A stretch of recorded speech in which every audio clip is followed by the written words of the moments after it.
지난주에 사복음서와 이제 사도행전까지 다 마쳤죠. 그러니까 신약의 역사에 해당하는 부분은 다 끝난 거예요. 그런데 지난주에 우리 한 가지 이슈가 있었죠. 마가복음이 먼저 쓰여졌느냐, 누가복음이 먼저 쓰여졌느냐. 근데 이제 지금 이제 개신교 신학계에서 마가복음이 가장 먼저 쓰여진 책이라는 데는 이견이 없어요. 그리고 이제 요한복음이 또 마지막에 쓰여졌다는 것도 사도 요한은 순교하지 않고 이제 끝까지 살았었죠. 그래서 사도 요한이 쓴 요한복음이 맨 마지막에 쓰여졌을 것이고, 요 두 가지는 이견이 없어요. 마가복음이 제일 먼저 쓰여지고 요한복음이 마지막에 쓰여졌고, 그 다음이 마태복음이냐 누가복음이냐는 약간의 이제 논쟁이 있는데, 근데 한국 성경 해설 부분을 보시면 거기 기록 연도에 마가복음보다 누가복음이 먼저 쓰여진 걸로 되어 있을 거예요. 저도 집에 가서 제 성경책을 다 찾아봤습니다. 30년 전 해설 성경이나 최근에 산 거나 다 똑같이 누가복음이 먼저 기록된 거로 되어 있더라고요. 그래서 저는 이게 한국에서 성경을 번역하는 곳이, 그래서 보급하는 곳이 한국 대한성서공회인데, 한국 성서공회의 입장은 기존 신학계랑 다른가? 그래서 봤더니 한국 성서공회 입장도 마가복음이 당연히 제일 먼저 쓰여졌다는 것에 이견이 없어요. 근데 이제 성서공회에서는 이제 성경만 번역해서 출판사로 넘기면 이제 출판사들이 성경을 번역하는 건데, 각 성경에 대한 해설은 이제 아마 출판사에서 어디 자문을 받아가지고 해설을 하는 거겠죠. 그러니까 이제 거기서 해설 부분에서 오류가 생긴 것 같아요. 그래서 누가복음이 지금 한국 대부분의 성경 해설 부분이 누가복음이 기록 연대가 더 빠른 걸로 나와 있는데, 그건 잘못된 겁니다. 마가복음이 먼저 되어 있고요. 그래서 마가복음이 제일 먼저 쓰여졌고, 마태와 누가가 마가복음을 기본으로 해가지고 자신들의 복음서를 쓴 걸로 알려져 있거든요. 그래서 이제 마가복음의 내용이 마태복음과 누가복음에 가장 많이 언급이 되어 있어요. 근데 이제 일반 사람들은 잘 모르더라도 이 문서, 본문 전문가들은 한 가지 자료가 있었고 다른 한 사람이 이걸 참조로 해서 인용해가지고 다른 글을 썼다면, 전문가들은 어떤 걸 참고했는지 다 알 수가 있잖아요. 그래서 여러 가지 자료를 참고로 또 본문 연구를 기본으로 했을 때 마가복음을 참조로 해서 마태복음과 누가복음이 쓰여졌다고 보고 있어요. 그래서 이제 마태는 마가복음을 참조로 하면서 자기가 직접 모셨던 예수님에 대한 기록을 한 것이고요. 누가는 또 마가복음을 참고로 해가지고 바울에게 들었던 내용을 기본으로 해가지고 또 성령의 이끄심으로 또 누가복음을 기록을 한 것이고요. 그래서 이제 가장 먼저 쓰여진 건 마가복음, 가장 마지막 쓰여진 거는 요한복음, 사복음서 중에. 마태와 누가는 약간 이제 논쟁이 있습니다. 뭐가 더 먼저 쓰여졌는지. 그래서 제가 대한성서공회와 한국에서 성경을 출판하는 모든 출판사에다가 연락을 할 거예요. 굉장히 심각한 오류를 담고 있는데 그 오류를 우리 교인들이 발견했다. 그렇게 제가 연락을 할 겁니다.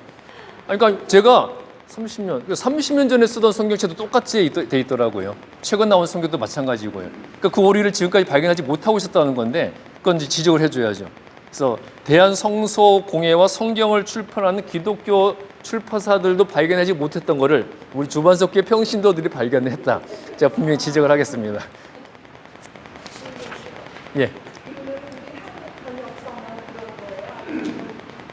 그러니까 한국 성경의 번역이 아니라 해설하는 부분, 앞부분의 해설 성경들은 그 성경 내용에 대한 또 앞부분 해설이 있거든요. 그래서 마가복음이나 사복음서 모든 성경 앞에 저자는 누구이고 언제 쓰여졌고 그런 거 기록해 놓은 게 있는데, 거기에 오류가 있다는 거죠. 성경 본문에 오류가 있다는 게 아니라 이제 그 앞에 해설해 놓은 부분에 기록 연대를 기록해 놨는데 기록 연대에 대한 오류가 있다는 거예요. 그래서 그 기록을 보면 누가복음이 마가복음보다 먼저 쓰여진 것으로 기록이 되어 있는데 그건 잘못된 거라는 거죠.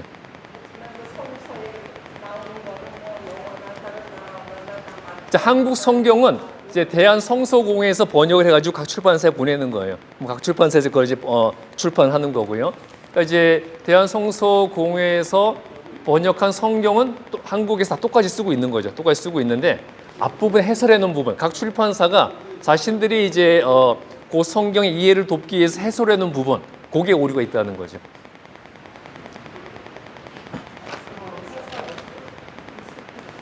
자, 그리고 우리가 지난주에 그 아주사 대부흥과 평양 대부흥에 대한 영상을 봤잖아요. 혹시 집에 가셔서 웨일스 대부흥이나 에즈베리 대부흥에 대한 영상 보신 분 있으세요? 왜 김장훈님 저를 외면하고 계십니까?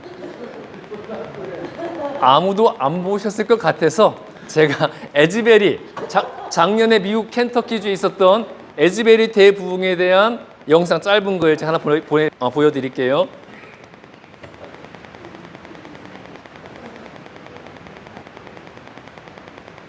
이게 뭐지?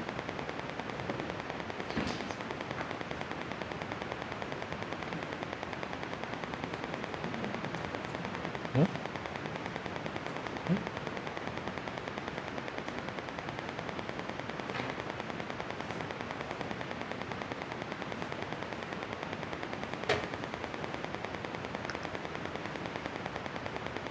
지금 컴퓨터에 무슨 문제가 생겼나? Which is a private Christian college in Wilmore, Kentucky, outside Lexington, began hosting a prayer service a week ago, but it never ended. People just keep showing up from around the world. Here's what it looks like.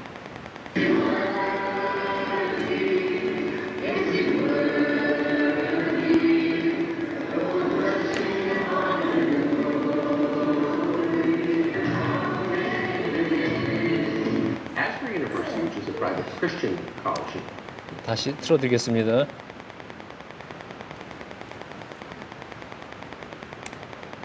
Which is a private Christian college in Wilmore, Kentucky, outside Lexington, began hosting a prayer service a week ago, but it never ended.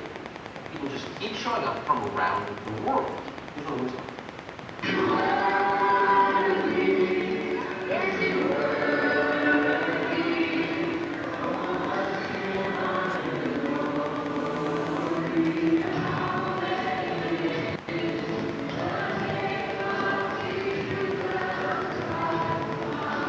It's all over social media. TikTok, actually, of all places, reports that people are flying in from Singapore and New Zealand to join. We're finding out.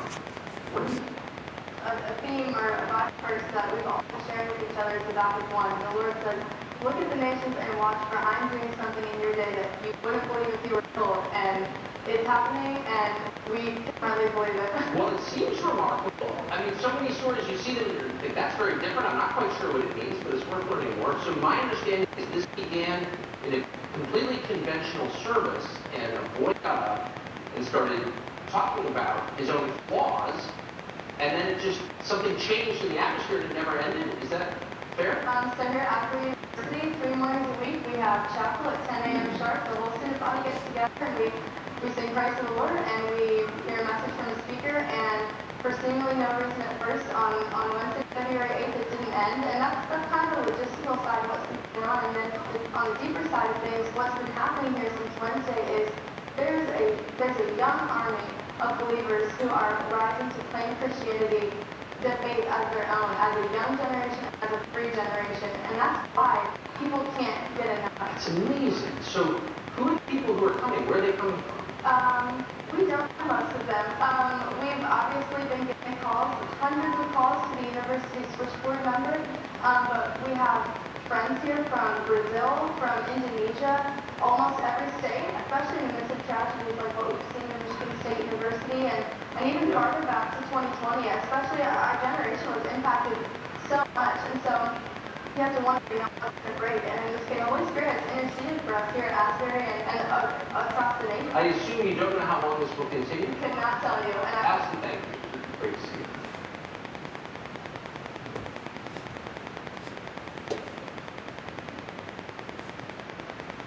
작년 2월 달에 켄터키주의 에즈베리 유니버시티라고 있거든요. 이제 기독교 대학, 감리교 또 계열의 대학인데 이제 보통 이제 기독교 학교에서는 채플이 있잖아요. 그 주중에 학교에서 예배드리는 채플이 있는데 그 2월 달에 이제 수요일에 또 채플이 시작이 된 거예요. 채플이 끝나고 이제 사람들이 이제 의자에서 일어나서 다 돌아가는 중에 예배 인도했던 찬양 인도자와 설교자가 강력한 이제 성령의 임재를 느낀 거죠. 여기서 예배를 끝내면 안 되겠다. 계속 말씀을 전하고 계속 찬양을 해야 되겠다. 그래서 아무 말 없이 그냥 돌아가는 사람들 등 뒤에다 대고 찬양을 계속 인도하고 했던 거예요. 나가는 사람들도 평소 같으면 이제 폐회하고 사람들 뒤돌아설 때 그 찬양팀이 막 계속 뒤에 찬양해주고 있잖아요. 그렇게 받아들인 것이 아니라 그 찬양을 들으면서 자기들이 지금 이 자리를 떠나면 안 되고 예배를 여기서 계속 드려야 된다. 그런 강력한 성령의 어떤 그 감동을 느끼게 되었다는 거죠. 그래서 예배가 끝나고 돌아가던 사람들이 다시 들어와 가지고 자리에 앉아서 다시 예배를 드리기 시작했고요. 그래서 그 예배가 3주 동안 계속 진행이 됐습니다. 3주 동안 끊어지지 않고 3주간 매일 그 채플에서 계속 예배가 드려지게 된 거예요. 그래서 이제 그 사실이 알려지면서 미국 각지에서 그 에즈베리의 성령이 강림해서 놀라운 부흥의 역사가 나타난다는 이야기를 듣고 미국 각지에서 사람들이 몰려오기 시작했고요. 미국뿐만 아니라 이제 남아메리카, 아시아에서까지 이제 그 유럽에서까지 에즈베리 그 성령 강림의 역사를 보겠다고 수많은 사람들이 또 이제 몰려오게 된 거예요. 근데 그 에즈베리 그 지역이 굉장히 작은 지역이거든요. 그러니까 이제 너무 많은 사람들이 몰려오니까 이제 당연히 학교에는 사람들이 들어가지도 못하고 모든 동네에도 더 이상 차를 파킹할 데도 없고 그래서 그 에즈베리 그 지역 몇 킬로 밖에까지 미국 전역에서 해외에서 온 사람들이 타고 온 차들이 다 이제 몇 킬로 밖에까지 차를 세워놓고 이제 걸어서 에즈베리 대학에 들어갔는데요. 아까도 봤듯이 그 채플은 작아요. 그 많은 사람들이 다 들어가지도 못합니다. 그러니까 채플에서 3주 동안 계속 예배가 드려지고 있고요. 나머지 사람들 채플에 들어가지 못하는 사람은 그 에즈베리 대학 캠퍼스 안에서 그냥 자유롭게 모여서 예배를 드리는 거예요. 그 사람들이 밖에서 모여서 기도하는 그곳이 또 예배의 처소가 되는 것이고 3주간 채플에서 대학 캠퍼스도 이제 모자라게 되니까 그 동네에서까지 사람들이 모여서 3주간 계속 회개하고 기도하고 찬양하고 말씀을 이제 서로 이제 듣고 전하는 그런 이제 놀라운 이제 성령 강림의 역사를 통한 대부흥의 역사가 일어났습니다. 3주간 학교 행정도 올스탑. 세계 각지 사람들이 몰려와서 예배드리고 기도하고 있으니까 캠퍼스에서 수업할 수가 없는 거예요. 학교에서도 그냥 무조건 예배만 드려라. 그래서 이제 3주간 예배만 드렸고요. 이제 계속 더 될 수 있었는데 계속 더 하면 이제 학교가 운영이 안 되니까 딱 3주 한 다음에 이것으로 공식적으로 모든 채플은 마치겠다. 이제 어나운스를 했고요. 그래도 이제 가지 않고 남아서 예배 드리는 사람도 있었지만 그런 놀라운 일이 작년에 있었고요. 그래서 팍스 뉴스랑 미국 메인 뉴스에서도 이제 다뤘던 그런 일이었어요. 작년 2월 달. 그러니까 이제 예배는 딱 끝났고 그냥 이제 찬양 인도자가 이제 돌아가는 사람 뒤에다 평소처럼 폐회송, 뒤통수송을 치려고 했는데 예배를 여기서 끝내면 안 된다. 그런 강력한 이제 성령 임재를 느꼈다는 거죠. 그래서 광고 멈춰서 예배 다시 드리자 광고한 게 아니라 그냥 그 받은 감동 그대로 계속 찬양 그 기타를 치면서 찬양 인도를 하니까 나가던 사람들도 다 내가 여기를 떠나면 안 된다. 예배를 계속 드려야 된다. 그런 이제 강력한 어떤 느낌과 음성을 들었다는 거예요. 그래서 나갔던 사람 도로 다 들어와서 예배를 드리기 시작한 그 예배가 3주간 계속되면서 이제 채플을 벗어나서 대학 캠퍼스 그리고 에즈베리 그 지역까지 3주 내내 예배드리고 기도한 사람들로서 전 세계에서 몰려온 사람들로서 이제 채워졌던 그런 일이 실제로 작년에 있었습니다. 그런 일이 있었고요. 본사님이 지금 그러시는 거는 제가 작년 우리 카톡방에도 올려드렸어요. 작년에 우리 카톡방에도 올려드렸어요. 다들 기억 못하시죠? 이런 일이 있었다는 겁니다. 그러니까 성령 강림의 역사와 성령에 의한 대부흥의 역사는 성경에만 나오는 예루살렘 대부흥에만 한정되는 것이 아니고요.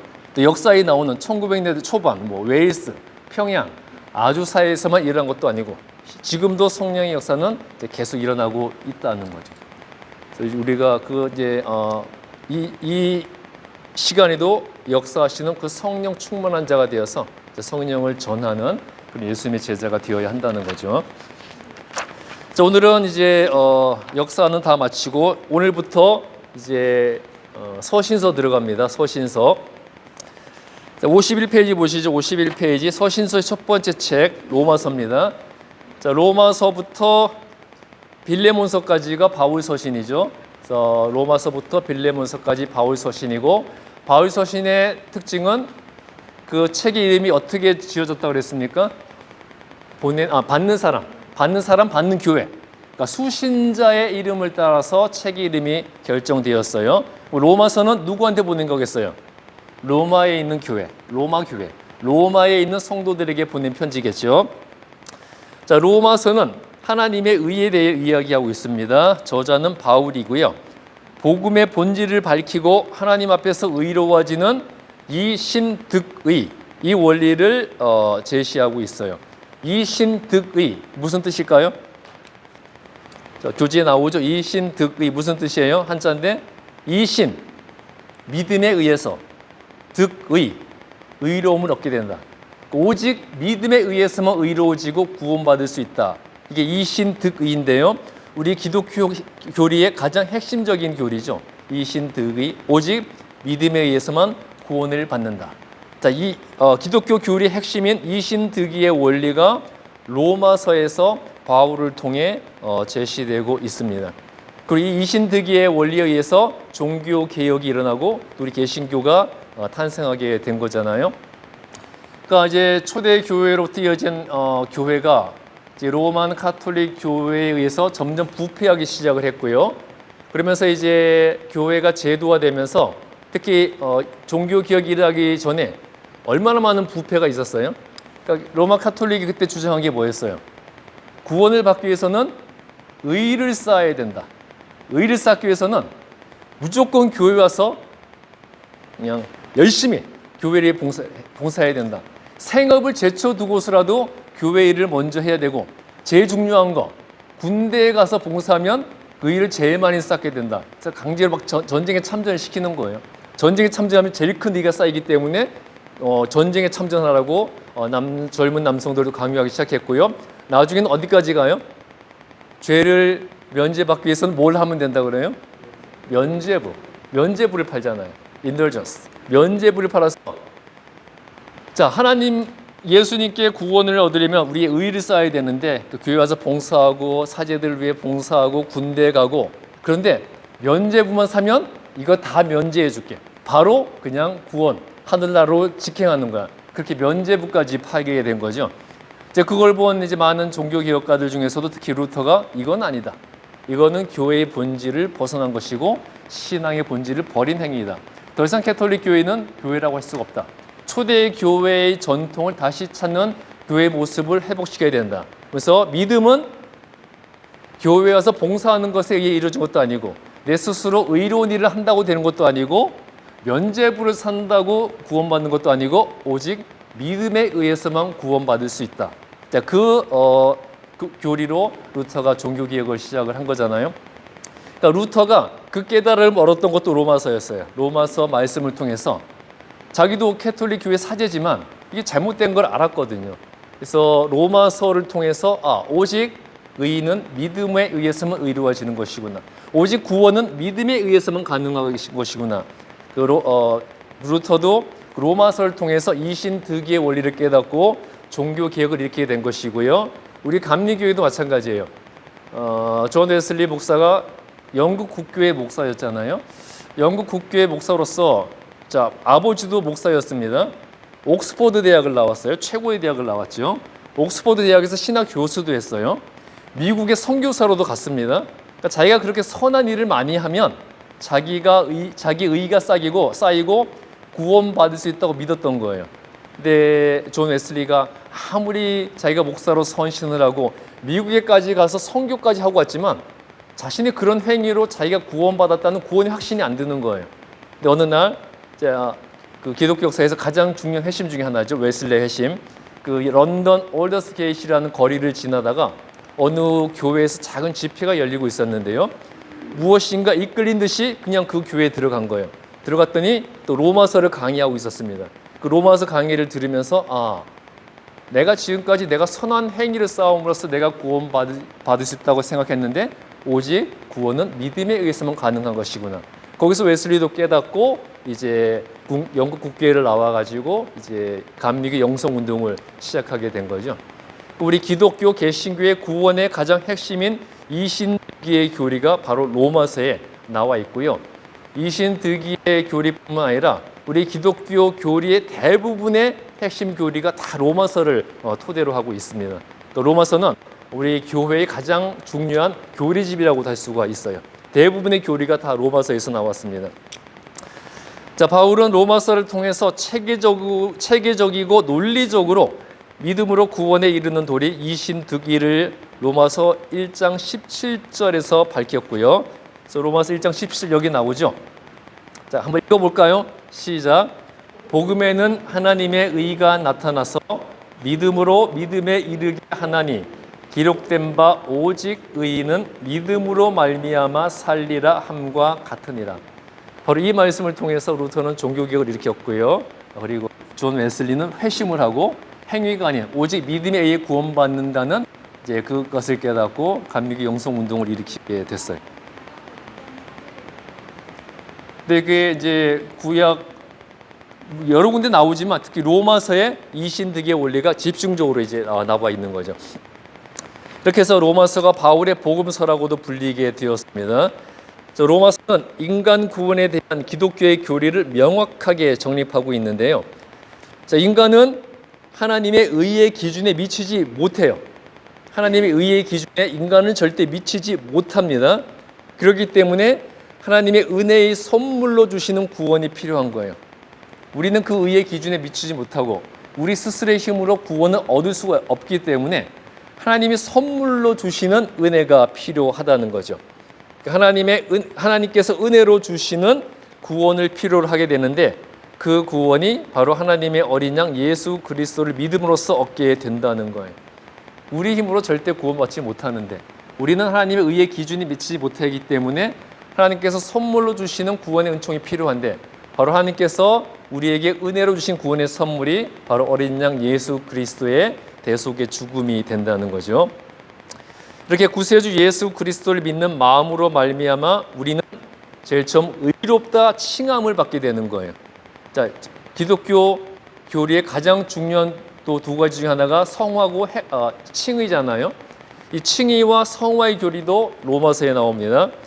자, 예수님이 우리 죄를 대신하여 죽으심으로써 우리를 이제 의롭다고 인정을 해준 거예요. 그거를 칭의라고 그러죠. justification, 칭의. 의롭지 않은 자인데 예수님께서 우리 죄를 대신해서 지셨기 때문에 우리를 의롭다고 인정하고 불러주시는 거예요. 칭의. 그러니까 우리의 구원은 칭의에서 시작을 하는 거죠. 자, 칭의에서 시작을 해서 칭의함을 받은 자들이 실제로 그 삶이 거룩하게 변화되고 성장하는 과정을 뭐라고 그러죠? 성화, sanctification, 성화라고 부르는 겁니다. 그러니까 이 그리스도인들은 예수님을 그리스도로 믿는 믿음을 통해서 의롭다 칭함을 받게 되고 그러니까 칭의의 은총을 누리게 되고 그 다음에 성화의 과정을 통해 성장하게 되는 거예요. 자, 그렇다면 제가 질문을 드려볼게요. 우리가 예수님으로부터 칭의의 은총을 받았는데 칭의의 은총만으로 구원을 얻을 수 있을까요? 칭의의 은총만으로 구원을 얻을 수 있을까요? 왜 못 받을까요? 자, 칭의의 은총은 예수님이 인간의 죄를 대신해서 죽으심으로써 모든 사람을 다 의롭다고 인정해 주신 거잖아요. 그러니까 모든 사람은 이미 칭의의 은총을 받은 거예요. 그것만으로 그러니까 예수님께서 죽으셨다는 사실만으로 우리가 구원받을 수는 없잖아요. 그 예수님을 믿고 그 예수님을 닮아가는 삶으로 우리가 실제적으로 거룩하게 우리의 삶이 변화되어야 성화의 과정을 거쳐야 구원을 받게 되는 것이 그냥 예수님께서 우리를 죄를 대신하고 죽으셨다. 단지 그 사실만으로 모든 인류가 다 구원받는 건 아니에요. 그러니까 모든 사람에게 칭의의 은총은 주어졌지만 칭의의 은총을 받은 자 중에서 실제로 그 삶이 거룩하게 변화된 자, 성화의 과정을 거치는 자들이 마지막에 어떤 단계에 들어가게 되는 걸까요? 자, 칭의, 성화, 그 다음에 뭐예요? 그리스도인의 영화. 그러니까 성화의 과정까지 거쳐야 그리스도인의 영화, 그 구원받는 단계까지 이르게 되는 거죠. 그러니까 여기서 구원파의 그 모순이 나와요. 구원파는 칭의의 은총만으로 구원을 받는다는 거예요. 예수님께서 우리를 대신하여 죽으셨기 때문에 우린 이미 구원을 받은 것이고 한 번 구원받은 자는 그 구원을 절대 잃어버릴 일이 없으니까 무엇이든지 하고 싶은 대로 하면 된다. 그러니까 구원받은 자로서 무엇이든 하고 싶은 대로 할 수 있는 것이 이제 하나님께서 우리에게 주신 선물이다. 그렇게 이야기를 하는 거예요. 그렇게 되면 이제 방중에 빠져버리게 되는 거잖아요. 그러니까 구원파는 칭의의 은총만으로 구원을 얻을 수 있고 한 번 얻은 구원 절대로 잃어버리지 않는다고 하지만 그건 틀린 거죠. 자, 모든 사람들은 예수님의 죽으심을 통해서 이미 칭의의 은총을 받은 거예요. 의롭다 칭함을 받은 자로서 실제로 그 삶이 거룩하게 되는 성화의 과정을 통해서 이제 그리스도인의 영화, 구원과 영생을 얻게 된다는 거죠. 그러니까 이 모든 교리가 로마서에 다 나와 있습니다. 자, 진정으로 칭의와 성화의 과정을 통해서 그리스도인이 된 사람은 자, 그 믿음의 열매가 행위를 통해서 반드시 드러나야 돼요. 자, 기본적으로 예수님께서 인간의 죄를 대신해서 죽으셨기 때문에 모든 인간은 칭의의 은총을 받은 거예요. 그러면 칭의의 은총을 받은 자들이 실제로 성화된 그리스도인인지 아닌지는 무엇을 통해 알 수 있을까요? 무엇을 통해서? 교회에서의 직분일까요? 장로, 목사는 다 구원받은 거고 권사는 조금 모자란 거고 집사는 조금 더 모자르고 평신도는 아주 모자란 거 그런 걸까요? 아니면 뭐 신앙 연수? 교회를 30년 다녔느냐 50년 다녔느냐 10년 다녔느냐 그에 따라 결정되는 걸까요? 그렇지, 열매, 그 삶의 열매. 성화된 그리스도인이라는 것은 내가 어느 교회 다닌다, 내가 뭐 직분이 뭐다, 내가 신앙생활 몇 년 했다 그 사실이 아니라 그 삶의 열매를 통해 보여지는 선한 행위를 통해서 증거가 되어야 된다는 거예요. 그러니까 열매 맺으셔야 되는 거죠. 많이 맺고 계시잖아요. 그러니까 이제 내가 진정으로 성화된 그리스도인이라는 것은 나를 통해 드러나는 삶의 결실, 거룩한 결실, 선한 행위를 통해서 증거가 되어야 되는 건데 이런 행위의 결실과 열매가 없는 믿음은 죽은 믿음이라는 것을 로마서도 설명을 하고 있는데요. 여기서 이제 또 개신교와 캐톨릭이 차이가 생겨요. 자, 개신교는 오직 믿음에 의해 구원을 받는 거고요. 칭의함을 받은 자들이 실제로 그 삶이 거룩하게 성장, 변하게 되어서 성화의 은총까지 이르게 되면 자연스럽게 성화된 그리스도인들에게는 저절로 성화의 열매로서 거룩한 삶을 살게 된다는 거예요. 저절로 성화된 그리스도인의 삶으로서 선한 행위가 열매로서 나타난다는 거죠. 이제 캐톨릭은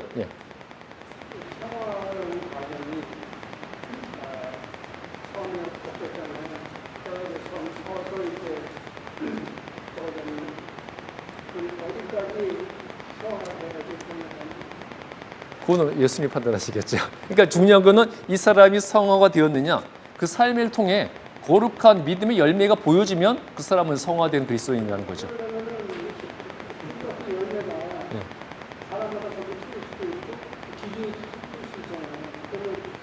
기준은 성경에 나와 있잖아요.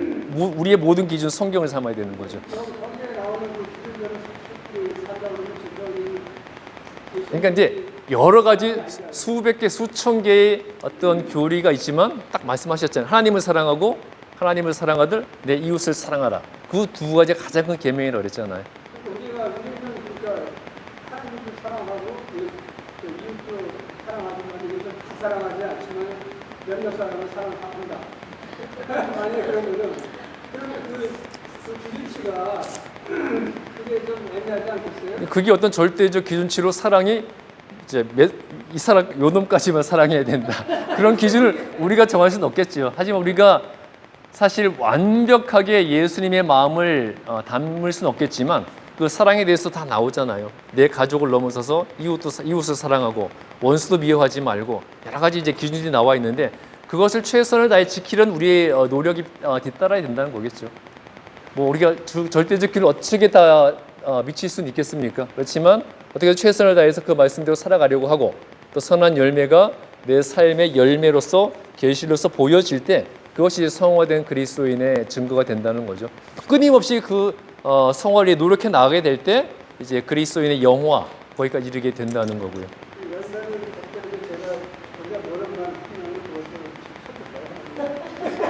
그건 저분한테 물어보세요. 어쨌든 이제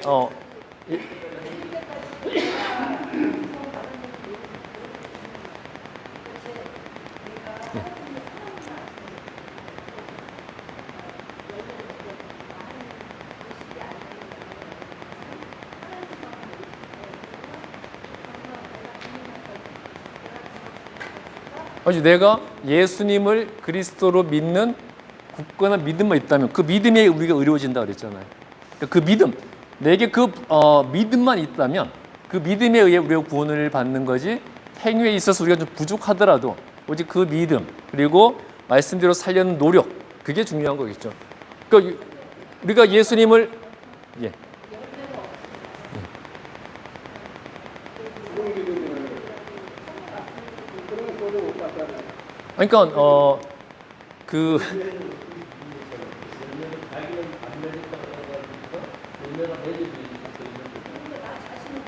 그러니까 내가 말씀대로 선하게 거룩하게 의롭고 살려고 노력하다 보면 거기에 따른 열매가 다 보여지는 거죠. 뭐 그 열매가 정확하게 이거다 나올 수는 없지만 내가 말씀대로 이렇게 일단 예수님을 그리스도로 영접을 하고 그 말씀대로 살려고 노력을 하면서 정말 최대한 내가 말씀대로 살려고 노력하다 보면 그 열매는 자연히 나오게 돼 있다는 거죠. 아니 근데 그거를 열매를 잘 나오지만은 내가 그거를 모를 수가 있잖아요. 내가 지금 사귀는 것이 내가 지금 이렇게 사는 것이 열매를 맺는 사귀인지 왜냐하면 믿었다 그러고 내가 교회도 다니고 뭐 내가 가진 적 없지만은 전문적으로 없지만은 이게 열매가 내 자신이 열매가 없다 생각했잖아요. 그냥 내가 가서 전도도 안 했어요. 어디 가서 뭐 선한 생존도 하다가 또 나쁜 일이 있어. 그러니까는 내가 전도가 임하구나. 이제 자기 생각 갖다가 의심하시잖아요. 그러면 의심하게 되면 그게 믿음이 깨지는 거 아니에요?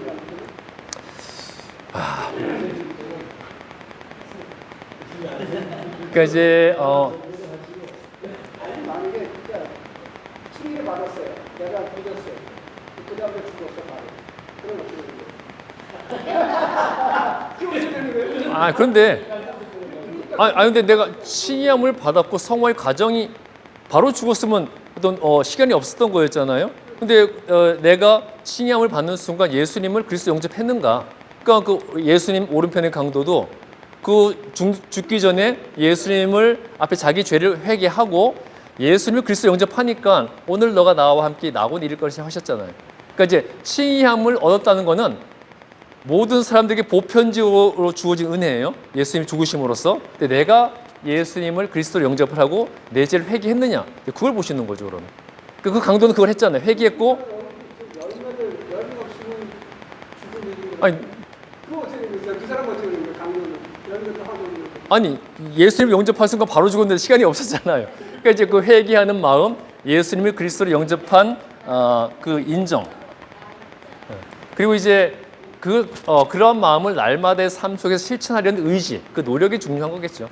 어떻게 절대적인 기준치를 인간이 채울 수가 있겠습니까? 하지만 하나님과 예수님께서 보실 때 말씀대로 살려는 노력과 의지, 최대한 하나님이 말씀하시는 그 열매를 맺으려는 노력, 이제 그것을 보시는 거겠죠. 그러니까 이제 말씀대로 사시려고 노력하시면 돼요. 그리고 내 모든 삶의 기준을 성경에 두면 되는 거죠. 그리고 기도하는 가운데 내 삶을 돌아보고 항상 회개하고 최선을 다해 하나님의 뜻대로 살려는 그 의지와 노력을 가장 중요하게 여기실 것 같아요. 물론 그게 우리 합리화의 수단이 되면 안 되는 거겠죠. 그 합리하면 안 되는 거죠. 자, 그래서 이제 거기서 개신교와 캐톨릭의 해석이 나오는 건데요. 캐톨릭은 야고보서 말씀을 주로 강조하는데 야고보서에서 행위가 없는 믿음은 죽은 믿음이라고 나와요. 그래서 캐톨릭에서 뭘 얘기하느냐? 그러니까 쉽게 얘기하면 믿음 50, 내가 의도적으로 하는 선한 행위 50. 그러니까 내가 예수님을 믿고 구원을 받기 위해서는 구원받기 위해서 내가 의도적으로 선한 행위를 해야 된다는 거예요. 캐톨릭에서 말하는 거는. 근데 개신교는 내가 구원받기 위해서 이 일을 의도적으로 하는 것이 아니라 성화의 과정을 거친 그리스도인이라면 삶의 열매로서 선한 행위가 따라온다는 것이고, 캐톨릭은 내가 구원받기 위해서 의도적으로 선한 행위를 해야 된다는 것이고요. 이제 그런 차이점이 있습니다. 우리 개신교는 내가 구원받기 위해서 의도적으로 선한 행위를 행함으로써 내가 행한 그 행위로 인해 구원받는 것이 아니라 예수님을 그리스도로 믿는 그 믿음을 가지고 거룩하게 신앙생활을 하면 선한 행위는 믿음의 열매로 저절로 따라오게 되어 있다는 것. 그런 차이점이 있어요. 그렇죠. 그러니까 이제 내가 의무로 해야 될 일이 아니라 자연스러운 삶의 결실로 선한 행위가 나와야 된다는 거죠. 그게 개신교고, 캐톨릭은 그냥 내가 구원을 받아야 되니까 의도적으로 계속 선한 행위를 해야 되는 거예요. 이제 그런 차이점이 있는데, 그거는 이제 캐톨릭이 야고보서의 말씀을 잘못 해석을 한 거죠. 물론 야고보서에 행위가 없는 믿음은 죽은 믿음이라고 나오지만, 그 말씀을 해석하는 데 있어서 진정한 믿음은 선한 행위를 열매로 맺게 된다는 그 말씀을 해놓은 것인데, 캐톨릭은 그것을 내가 구원받기 위해서는 의도적으로 선한 행위를 쌓아 나가야 된다, 그렇게 해석을 한 거예요. 그러니까 전적으로 우리 개신교의 구원의 교리는 믿음에 의해 구원받는 것이고요, 선한 행위는 그 믿음의 결실로서 따라와야 된다는 것을 강조하고 있습니다. 로마서에서도 그 이야기를 하고 있고요. 자, 그 다음에 이제 고린도전서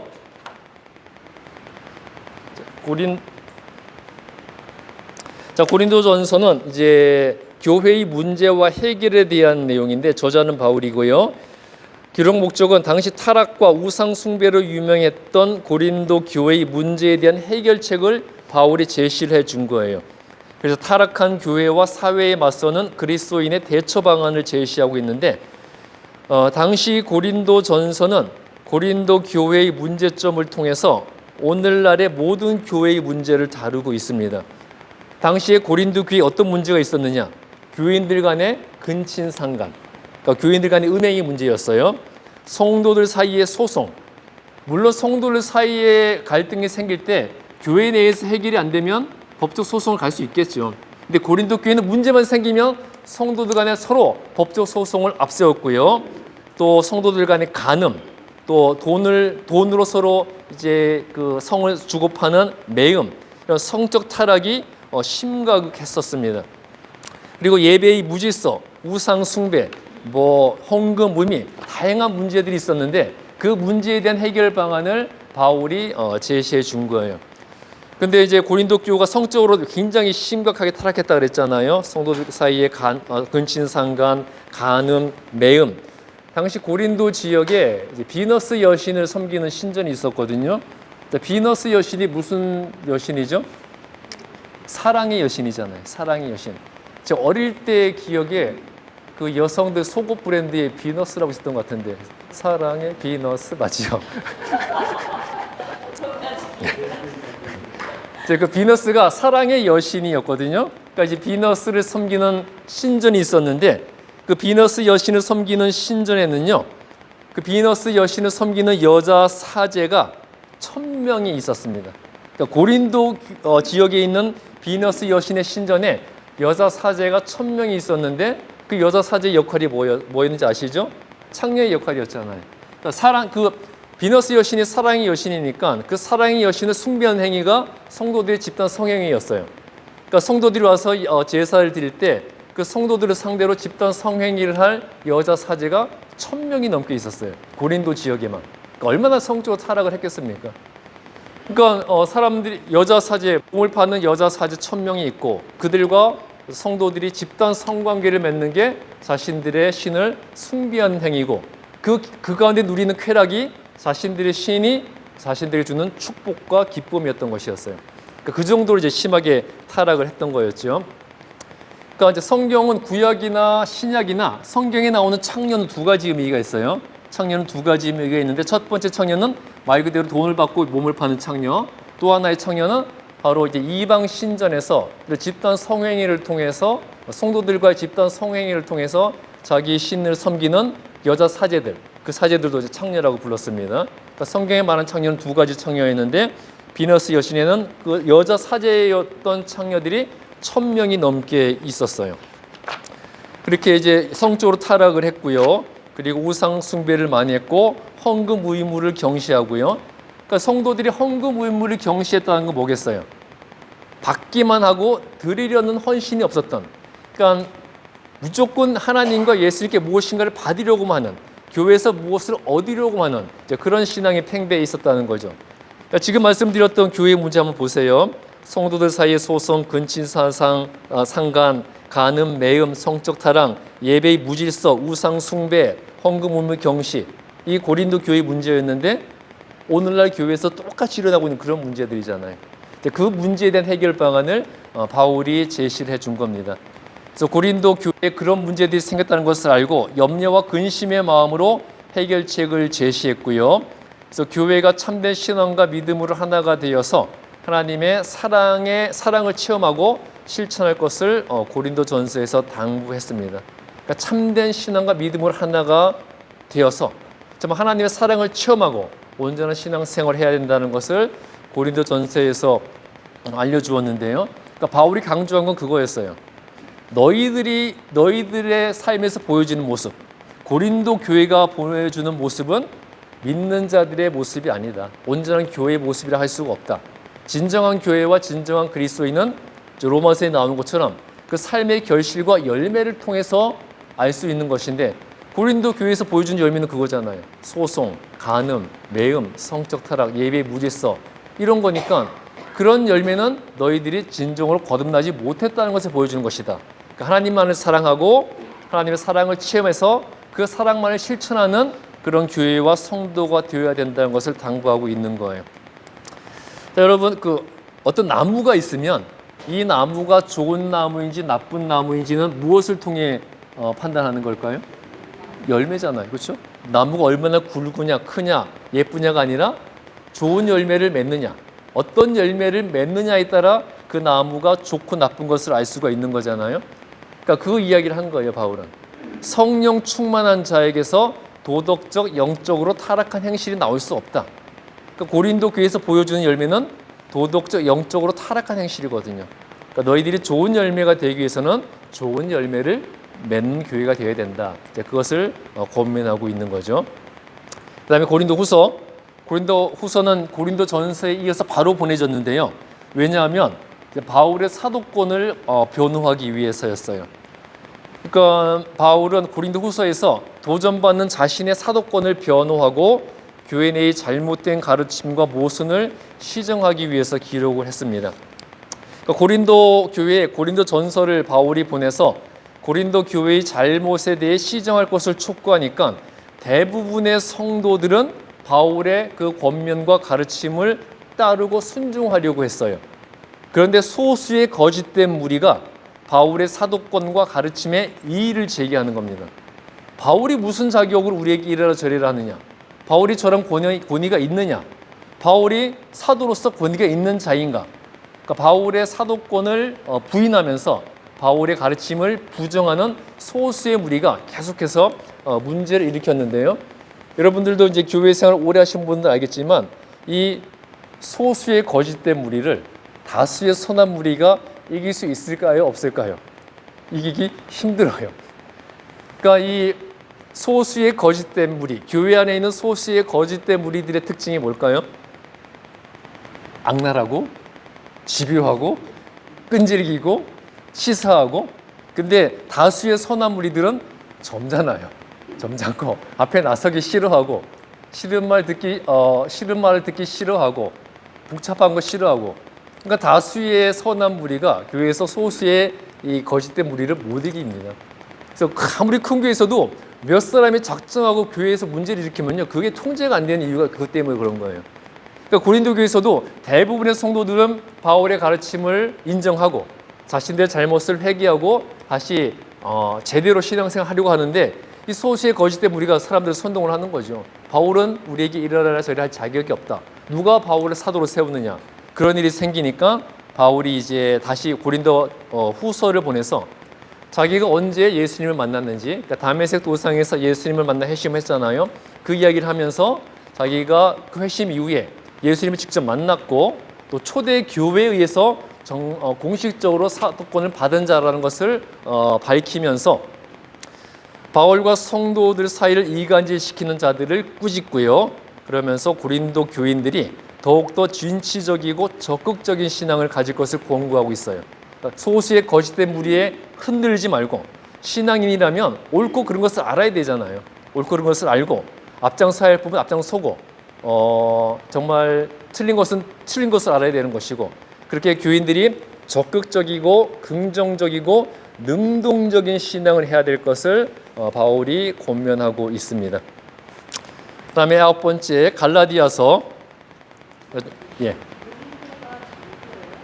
고린도 지역이죠. 거기 저번에 지도를 제대로 안 보신 모양인데 지금 그리스에 있는 그 당시 마케도니아에 있는 지역이에요. 지도를 보시면 이따가 나오겠다.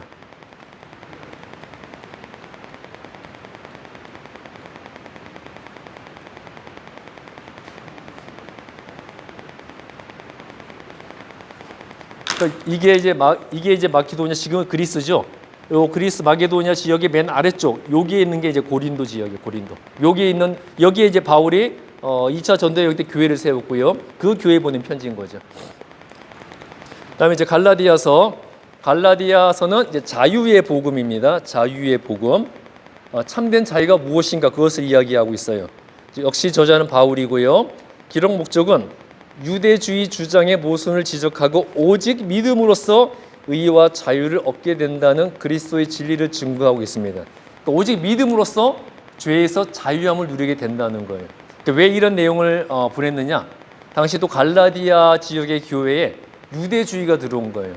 그러니까 유대인 그리스도인들이 예수를 믿는 것으로만 구원받는 게 아니다.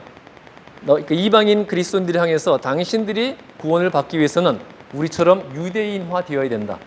그러니까 유대인화가 되는 건 두 가지 방법이 있죠. 신체적으로, 내적으로. 그러니까 외적으로는 뭐예요? 할례를 받아야 되고 내적으로는 유대 율법을 준수해야 된다. 그러니까 유대주의 주장이 들어와 버린 거예요. 그러니까 이방인 그리스도인들에게 유대인 그리스도인들이 너희들도 할례를 받아서 육체적으로 유대인화 되어야 되고 우리의 율법을 지켜야지만 구원받을 수 있다. 그런 주장이 들어온 거죠. 분명히 잘못된 거잖아요. 예루살렘 교회 입장이 이거 아니거든요. 그때 바울이 1차 선교 여행을 마치고 바나바와 함께 예루살렘에 돌아왔을 때 예루살렘에서 제1회 기독교 역사에서 제1회 교회 총회가 열렸잖아요. 예루살렘 총회가 열렸고 복습하는 의미에서 예루살렘 총회 총회장이 누구였습니까?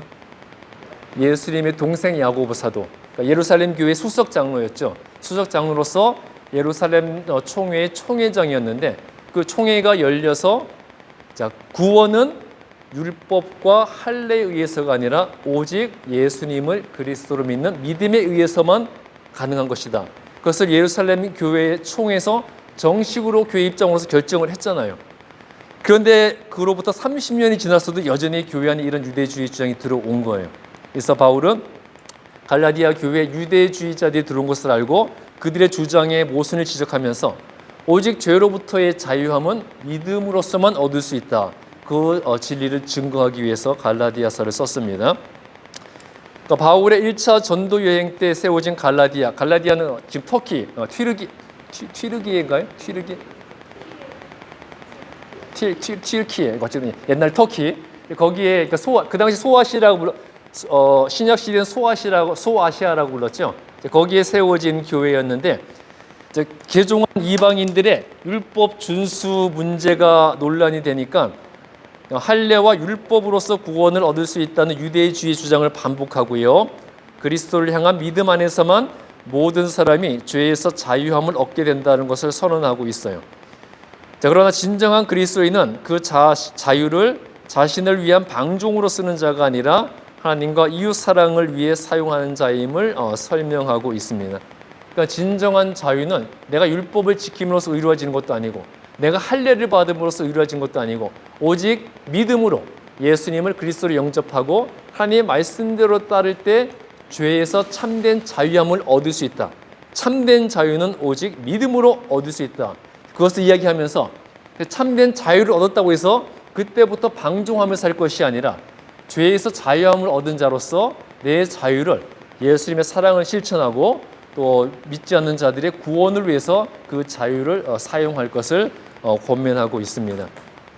아까도 말씀드렸듯이 예수님이 말씀하신 가장 큰 율법 두 개가 뭐였어요? 하나님 사랑과 이웃 사랑이었잖아요. 우리가 죄에서 자유함을 얻은 자로서 참 자유함을 얻은 자로서 이제 그 자유를 하나님을 사랑하고 이웃 사랑에 사용해라. 그것을 갈라디아에서 이야기하고 있습니다. 그 다음에 에베소서, 빌립보서, 골로새서 세 개 연달아 있는 책이죠. 에베소, 빌립보, 골로새. 하나 더 추가해서 빌레몬서. 이 네 가지 서신서를 뭐라고 부른다 그랬죠? 옥중서신 나와 있죠. 옥중서신 무슨 뜻이겠어요? 감옥 안에서 쓴 편지. 그러면 몇 차 전도 여행 때 쓴 편지겠습니까? 4차 로마 전도 여행. 로마로 4차 전도 여행을 떠났잖아요. 거기서 로마에 도착해서 로마 황제의 재판을 기다린 중에 이제 가택 연금되어 있었었죠. 그때 쓴 네 권의 이제 이 책이 바로 옥중서신이에요. 감옥 안에서 가택 연금 중에 쓴 책들입니다. 에베소서, 빌립보서, 골로새서, 그리고 빌레몬서. 그러니까 옥중서신에 수신처들이 나와 있죠.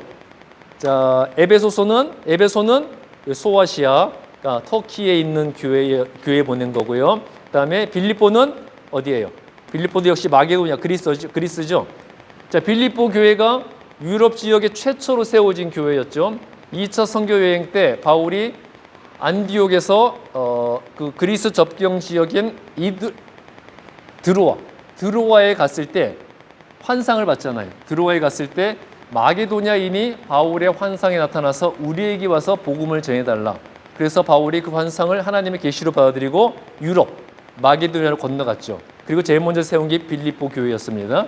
그러니까 유럽에서 제일 먼저 세워진 유럽 최초의 교회 빌립보에 보낸 빌립보서도 옥중서신이고요.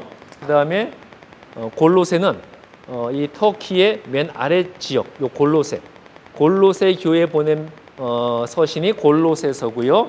빌레몬서는 뭘까요? 빌레몬은 사람 이름일까요? 교회 이름일까요? 사람 이름이죠. 그러니까 빌레몬은 이 골로새 교회의 평신도 지도자로서 바울의 동력자였어요. 그러니까 이제 골로새 교회에는 어떤 골로새 교회에 어떤 권면할 내용이 있을 때 보낸 편지였고요.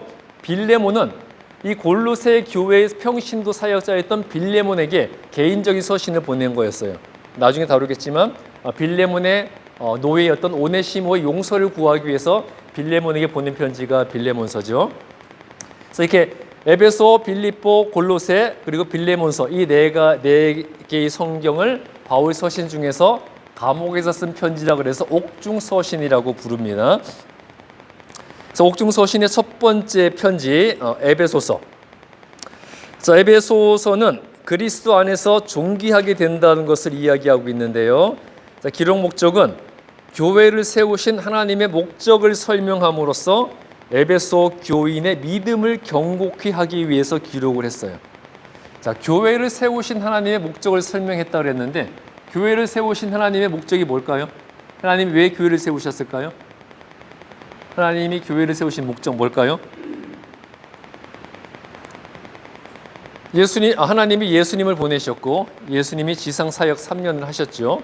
그리고 하늘로 승천하게 하셨고 그 승천하신 예수님이 성령을 보내셨고 성령에 의해 교회가 세워진 거잖아요. 그럼 하나님이 교회를 보내신 목적이 뭐겠어요? 그 연결선상에서 본다면 예수님의 지상 사역을 이어받게 하도록 교회를 세운 거잖아요. 예수님의 지상 사역을 이어받기 위해 교회가 세워졌기 때문에 그럼 교회에서의 목적은 분명해지는 거죠. 복음을 전하고 죽어가는 영혼을 구원하고 그것이 교회의 목적이지 교회에서 모여서 자기들끼리 즐기고 하나님께 복 달라고 구하고 그게 교회의 목적이 아니라 진정한 교회의 목적이 무엇이냐 그것을 에베소서에서 바울이 설명을 하고 있습니다. 그러니까 제대로 된 믿음을 가져라. 교회에서 너희들 즐기라고 너희들끼리 친교하라고 너희들 복을 강구하라고 교회를 세운 것이 아니다. 진정한 교회의 목적 교회에서 가져야 될 믿음은 무엇이라는 것을 알려주고 있습니다. 근데 이 에베소도요, 이교 문화권에 속해 있었어요. 이교. 우상을 숭배하는 그 문화권에 속해 있었는데, 당연히 도덕적 타락과 성적 타락이 심각했습니다. 자, 교재에도 사진이 나오죠? 교재에도 사진이 나오는데, 이게 지금 에베소의 모습입니다. 에베소의 모습이고, 그 다음 사진이 에베소에 있는, 아까 고린도는 무슨 여신의 신전이었죠? 비너스 여신. 에베소는 비너스 여신보다 더 높은 신이에요. 아데미 여신. 그 당시 대부분의 그 소아시아와 그 유럽 지역에서 섬기던 여신이었는데 아데미 여신을 섬기고 있었는데 지금 아데미 여신의 섬기던 신전에 유적지로 남아있는 곳입니다. 자, 아데미 여신은 어떤 신이냐? 자, 고대 사회에서는 자손의 번성이 최고의 축복이었잖아요. 자손의 번성, 여인의 출산을 주관하는 신이 아데미 여신이었어요. 가장 중요한 주신 중에 하나였겠죠. 자손의 번성, 자손의 출산을 주관하는 신이었거든요. 그 아데미 여신의 모습을 보게 되면 이렇게 생겼어요. 어떤 특징이 있습니까? 여신인데 아이에게 젖을 머시기는 여자의 젖가슴이 제가 갑자기 기억이 안 나요. 24개의 가슴을 가지고 있습니다. 그만큼 이제 출산과 다산을 주관하는 이제 그런 신이었어요. 이 밑에는 다양한 동물의 형상이거든요. 그러니까 이 세상 모든 것을 다 주관하고 또 이제 이 출산과 자손의 번성을 주관하는 그런 신으로서 에베소는 이 여신을 절대적인 신으로 섬기고 있었어요. 그래서 이제 바울이 몇 차 전도여행 때 에베소에 갔을까요? 몇 차 전도여행 때 에베소에 가서 에베소 교회를 세웠을까요? 1차, 2차, 3차, 4차 대충 찍어도 4분의 1의 확률이 있습니다. 1차 틀렸습니다. 2차 틀렸고 3차 전도여행 때. 자, 3차 전도여행 때 에베소를 가서 석 달 동안 공회에서 가르치다가 그 다음에 2년 동안 어디서 가르쳤죠? 이거 몇 주 전에 배운 건데요. 에베소에 갔을 때 석 달 동안 회당에서 성경을 가르치다가 어디로 장소로 옮겨서 2년 동안 성경을 가르치잖아요. 어디죠? 두란노 소원. 자, 두란노 소원에서 2년간 복음을 전하고 성경을 가르쳤죠. 그러니까 두란노라는 헬라 철학자의 소원이라 그랬잖아요. 그 두란노 소원에서 2년간 성경을 가르쳤던 곳이 에베소인데, 근데 왜 2년간 성경을 가르치면서 많은 사람들이 회심하고 복음을 영접하게 됐는데 그 에베소를 떠나게 됐는지 기억하세요? 두 가지 큰 사건이 있었어요. 하나는 마술사들이 회심했다고 그랬잖아요. 그러니까 이 사술로 돈을 벌어들이던 그 마술사들이 바울이 전하는 복음을 전해 듣고 회개하고 자신들의 마술 교본을 다 버렸잖아요. 그러니까 마술사들에게 마술 교본은 생계 수단인데 그 마술사들이 그리스도의 복음을 전해 듣고 자신들의 마술 교본을 다 버려버리고 예수님을 영접했던 반면에 또 어떤 사건이 있었습니까? 그 아데미 여신, 이 여신의 여신상을 만드는 은장색, 그러니까 세공업자죠. 데메드리오라는 이 아데미 여신상을 만드는 세공업자가 바울 때문에 사람들이 예수를 믿고 회심하니까 어떻게 됐겠어요? 신상이 덜 팔리잖아요. 그러니까 자신들의 수입에 지장을 받게 된 거죠. 그러니까 모든 관련 사업자들, 그러니까 자기 같은 세공업자, 도매업자, 소매업자, 판매업자, 납품하는 사람들 다 동원해서 이제 사람들 선동했죠. 일반 백성들에게 우리의 신은 아데미 여신인데 바울이 전하는 저 이상한 신 때문에 아데미 여신이 분노하셔서 우리에게 저주를 내리실 것이다. 아데미 여신이 저주를 내리면 우리는 자손도 번성하지 못하고 이제 큰일 난다. 그래서 사람들을 선동해서 결국 바울이 에베소를 떠나야 했었잖아요. 그 정도로 아데미 여신을 숭배하던 곳이 에베소였어요. 그때 이렇게 부정적인 영향력이 만발해 있던 도시였는데 이런 환경 속에서 에베소 교인들이 적극적으로 이런 부정적 환경에 대항해서 올바른 교회와 그리스도인의 모습을 지켜나갈 것을 권고하고 있습니다. 그러니까 참 힘든 상황이었죠. 이런 온갖 우상을 섬기고 있죠. 하지만 그런 상황에서도 오직 하나님만 믿고 예수님의 말씀대로만 따르며 그리스도 안에서 존귀해야 된다. 그러니까 그리스도 안에서 존귀하게 된 자들은 믿음 안에서 세상과 구별되어서 교회의 단일성을 지켜야 한다. 그것을 이야기하고 있습니다. 그러니까 많은 사람들이 이 아데미 여신의 제사 의식도 똑같아요. 여자 사제들과 집단 성관계를 통해서 또 이제 자신의 신을 숭배한 행위였거든요. 그러니까 교회에 다니는 그리스도인들도 그게 얼마나 쾌락을 즐길 수 있는 거예요. 그러니까 신앙생활 하면서도 여전히 그 습관에 벗어나지 못한 사람들이 많았거든요. 그러니까 이제 바울은 에베소의 그리스도인들에게 진정으로 변화된 그리스도인이라면 예수님 안에서 존귀하게 된 자라면 그런 세상의 타락한 문화와 구별되어야 된다. 그러면서 교회의 단일성과 거룩성을 지켜야 된다. 그것을 에베소서에서 이야기하고 있습니다. 그러니까 이 당시 남자들은 참 신앙생활하기 좋았을 거예요. 우상을 숭배하면 얼마나 육체적 큰 쾌락이 올 수가 있어요. 그러니까 그걸 벗어나기 힘들었던 거예요. 교회 다니면서도. 그러니까 철저히 세상과 구별되어야 한다는 것을 바울이 강조하고 있는 거죠. 김석 장로님의 그 웃음의 의미는 뭘까요? 나도 에베소에 살았어야 되는 건데.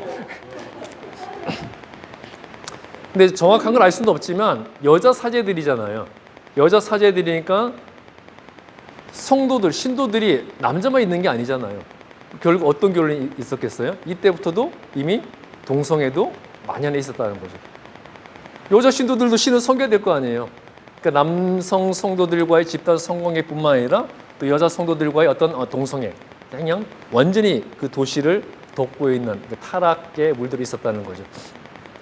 그다음에 빌립보서, 우리가 몇 시에 시작했나요? 그럼 빌립보서까지만. 원래 골로새까지 하려고 했는데 빌립보서까지만 하겠습니다. 아니 9월 달까지 마치려면 좀 빨리 나가야 될 것 같은데. 네. 오늘 여기까지 할까요? 네, 오늘은 에베소서까지 하겠습니다.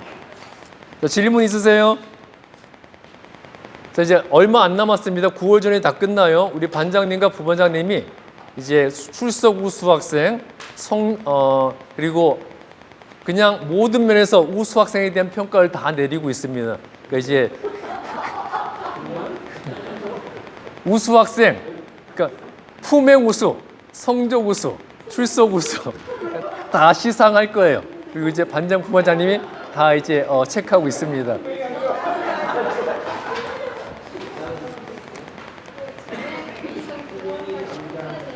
예? 너무 오래됐으니까. 원래 이게 8월 전에 끝내려고 했는데 중간에 휴강도 좀 있었고 생각보다 좀 길어져 가지고 빨리 맞춰 또 다른 과정이 들어가니까요. 예. 예.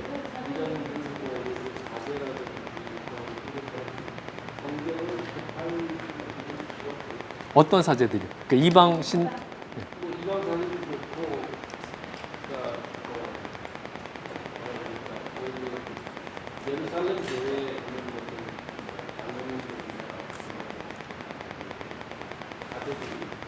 그러니까 예루살렘, 그러니까 유대교의 사제는 이제 제사장들인 거죠, 제사장. 아, 그렇죠. 그때 그러니까 이미 지금은 이제 신약이 시작됐고 예수님이 죽으신 이후잖아요. 그러니까 모든 성경은 이미 다 헬라어로 쓰여지고 있었어요.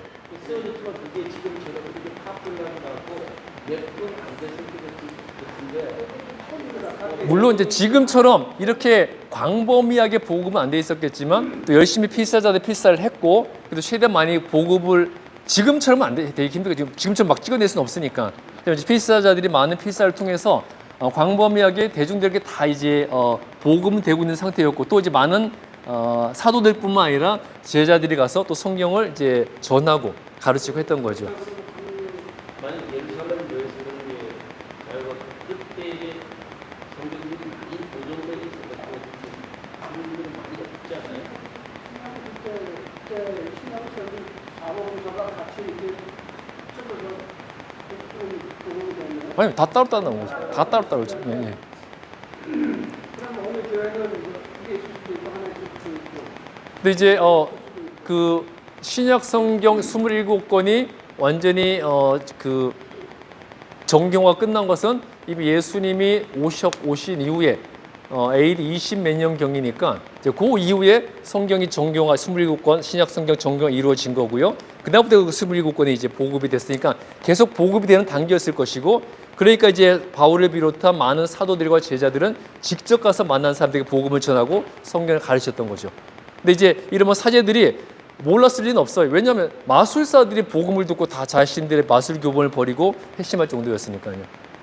근데 이제 이런 사제들은 종교적 특권층으로서 엄청난 권리와 기득권을 누리고 있었을 텐데 그런 예수님의 복음을 거부하는 경향이 강했겠죠. 제가 궁금한 건 만약에 사람들이 이전만이 쉬웠다고 공경은 그만큼 많이 있었다는 거니까 2000년 전인데 그러니까 지금만큼은 있을 수 없죠. 하나하나 다 손으로 써야 되는 거니까. 교회 하나씩 정도 있어야 되지 않을까? 그렇다 그러면 지금까지 남아있는 성경도 상당한 양이 있어야 되겠죠? 제가 생각하기로는 그렇게 성경이 많이 남아있는 많이 남아있지는 않고 다 소실되었고, 예, 다 소실됐고, 뭐 그 당시 이렇게 좋은 종이가 있는 것도 아니고요. 뭐 고급 좀 신분이 높고 돈이 있는 사람들도 양피지 했겠지만, 그다음 대부분 이제 질이 좋지 않은 그런 데 이제 기록됐기 때문에 보존하기 어려웠죠. 나중에 또 그때 LA에도 십몇 년 전에 그 사회 사본이 온 적이 있었다 그랬잖아요. 또 언제 그런 성경 사본이 또 오게 될지 모르겠지만 오면 꼭 한번 가보세요. 정말 성경 이런 종이에 종이도 아니죠. 이런 재질을 가진 종이도 아니고 뭐라고 불러야 되죠? 그런 거에 이렇게 쓰여졌구나 다 아실 수 있어요. 그 사회사본이라는 게 성경 전 분량에 붙어서 꼽히는 그렇죠. 네. 완전한 건 아니지만 그러니까 발견 당시에 일단 구약 성경 39권이 다 발견됐지 몇 년을 통해서 39권이 다 발굴이 됐지만 다 1장부터 뭐 마지막 장까지 다 완벽하게 보존되어 있는 건 아니고요. 이제 일부씩. 예. 근데 이제 꽤 많은 분량이 발견되었기 때문에 그때까지 사용되고 있는 구약 성경의 정확성을 이제 파악하는 데 중요한 도움이 됐죠. 자, 다른 질문 없으십니까? 없으시면 우리 반장님 기도하실 분.